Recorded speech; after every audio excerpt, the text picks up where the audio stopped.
নমস্কার বন্ধুরা, আমি দেবাশিস চৌধুরী সরাসরি কাঞ্চন জুয়েলার্স থেকে। তো একটা মিষ্টি প্যাকেট আগে দেখিয়ে নিই। তার কারণ হচ্ছে যে বহুদিন আগে 2025 সালে আমার লাইভ দেখে আমার এই ভাই আমার সাথে যোগাযোগ করেছিল। ওর অ্যাক্সিডেন্ট হয়েছিল, তো দীর্ঘ 4 বছর বিছানায় পড়েছিল এবং ও মন থেকে এই বিশ্বাসটাই হারিয়ে ফেলেছিল নিজের পায়ে কোনোদিনও হাঁটতে পারবে। পায়ের অবস্থা খুব খারাপ ছিল।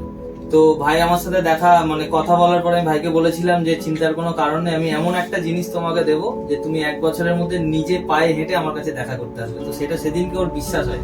তো আমি সম্পূর্ণ আমার যতটুকু যা দেওয়ার, আমি কিছু স্টোন, সেটা যেভাবে যা দেওয়ার একদম ন্যাচারাল, খুব ভালো জিনিস। এই হাতে এখনো পরা আছে, জোড়া ক্যাটসাই আমি দিয়েছিলাম।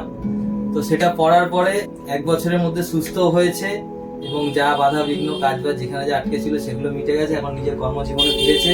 এই মুহূর্তে ভাই আমার টোটো চালায়। তো ভাই পুরো ফ্যামিলি নিয়ে, মিষ্টি নিয়ে আমার সাথে দেখা করতে এসেছে। এর আগেও আরেক ভাইকেও আমি এরকম দিয়েছি, কিন্তু সেও নিজের পায়ে হেঁটে চলে বেড়াচ্ছে এবং সেও সুস্থ। কিন্তু আমি তার সাথে রানাঘাটে দেখা করতে গেছিলাম। সে আমার এখানে আসবে বলেছে, হয়তো এর মধ্যেই একদিন আসবে। আজকে আমি ভাইয়ের মুখ থেকে বা আমার বোনের মুখ থেকে শুনবো যে আমি যেটা বললাম সেটা কি সত্যি কথা বললাম। একদম সত্যি কথা, কারণ যে মনের দিক থেকে যে বিশ্বাস, সেটা না রাখলে হয়তো কোনো কিছুই সম্ভব না। তো দাদার ভিডিও দেখে দেখে ও পুরো 5টা বছর বিছানায় শুয়েছিল। সেখানে দাঁড়িয়ে ওর কর্মজীবনে ফেরা বা ওরাই হাঁটা চলা আজকে পুরোটাই দাদার জন্য।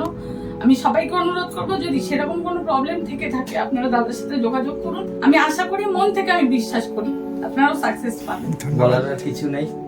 তো রিসেন্ট আমার লাইভ চলাকালীন ঘাটাল থেকে এক দাদা আমার সাথে যোগাযোগ করেছিলেন। ওনারও অ্যাক্সিডেন্ট হয়েছে, পিঠের শিরদাঁড়াটা ওনার ভেঙে গেছে। তো উনি খুব কষ্টে জীবন কাটাচ্ছে। তো ওনার কাছেও আমি লোক পাঠিয়েছি, ওনার সাথেও যোগাযোগ হয়েছে। ওনাকেও সুস্থ করে তোলার ইচ্ছা আছে খুব তাড়াতাড়ি। হয়তো যতটা সময় লাগে, সবকিছু সময় সাপেক্ষ ব্যাপার, আজকে বললে কালকেই হবে না। তো চেষ্টা করবো ওনাকেও সুস্থ করে এবং ওনাকেও কর্মজীবনে ফিরিয়ে আনার জন্য। ধন্যবাদ।